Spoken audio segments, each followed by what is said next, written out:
Hi friends, this is professor Kartik Trivedi watching me on YouTube channel. आज हम जो देख रहे हैं वो एयर कंडीशनिंग के कंपोनेंट्स ऑफ रेफ्रिजरेशन के हम कंपोनेंट्स देखने वाले हैं, जिसके अंदर हम पहला कंपोनेंट देखने वाले हैं वो है हर्मेटिकली सील्ड कंप्रेसर्स। तो जिस ये जो है वो बेसिक टाइप का कंप्रेसर है, वो ज्यादातर जो भी रेफ्रिजरेशन साइकिल होती है उसमें मोस्ट ऑफ द टाइप जो यूज होता है वो होता है हर्मेटिकली सील्ड कंप्रेसर। ठीक है, तो अब हर्मेटिकली सील्ड कंप्रेसर को हम देखने वाले, इसको क्यों हर्मेटिकली सील्ड बोला जाता है पहले हम इसको देखते हैं। क्योंकि उसका शेप हर्मेटिकल होता है और ये पूरा एक डोम होता है, हर्मेटिकल शेप में एक पूरा डोम होता है। अब इसको सील किया गया होता है, इस कंप्रेसर को पूरा का पूरा सील किया गया होता है। क्यों? क्योंकि बाहर का जो मॉइस्चर्स है वो अंदर ना आने चाहिए और रेफ्रिजरेंट्स की लीकेज भी नहीं होनी चाहिए। दैट्स व्हाई इसको पूरा का पूरा सील किया गया होता है। आप यहाँ पे जो देख रहे हैं वो क्रॉस सेक्शनल व्यू देख रहे हैं। मान लो कि मैंने इसको बीच में से इस तरीके से काट दिया है, ठीक है। सो आप ये जो देख रहे हो वो हर्मेटिकल सील कंप्रेशन का क्रॉस सेक्शनल व्यू देख रहे हो, लाइक दिस।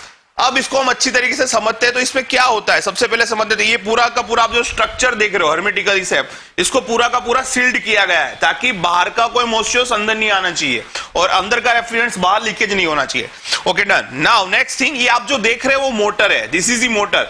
अब ये मोटर है वो कनेक्ट होती है शाफ्ट के साथ। ये आप देख रहे हो ये शाफ्ट है, मोटर इज कनेक्ट। अब मोटर का काम क्या होता है? इलेक्ट्रिकल एनर्जी को मैकेनिकल एनर्जी में कन्वर्ट करना।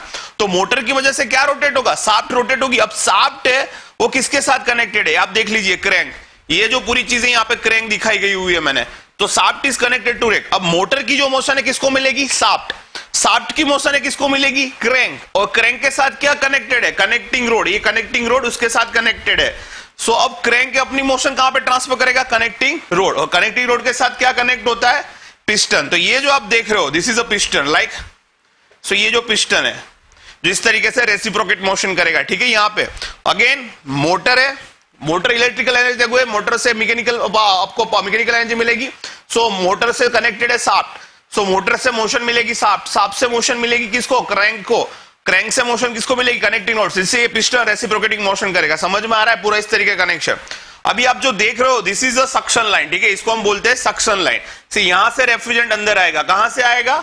तो इवोपोरेटर से आया होगा अपना काम करके, वो कंप्रेसर के अंदर आ रहा है। So this is the refrigerant is coming from the evaporator like this.